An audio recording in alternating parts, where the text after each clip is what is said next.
అష్టదిబ్బందన్ అంటే ఒక వ్యాపారం చేస్తున్నాం అనుకోండి, ఒక వ్యవసాయమే చేస్తున్నాం, వ్యవసాయం చేస్తున్నాము, వ్యాపారం చేస్తున్నాం. ఎంత వ్యాపారం చేసినా కూడా మిగులుపట్లేదు. ఏది చేసినా కూడా కిందకు పోతుంటాయి. 10 రూపాయలు సంపాదిస్తే 20 రూపాయలు ఖర్చు అవుతుంటాయి. సంపాదించేది ఆదాయం తక్కువ, ఖర్చు ఎక్కువ కనపడుతుంది.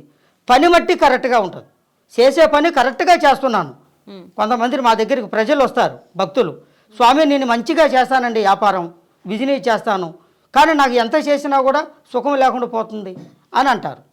ఇది వాళ్ళకి ఒక అష్టబంధన అనేది ఒక అమ్మవారు పూజ చేసి ఒక వ్యాపారం రీతి కానీ, కొంతమంది సొంత ఇండ్లు కట్టుకుంటారు, లక్షలు పెట్టి కోట్లు పెట్టి ఇల్లు కట్టుకుంటారు.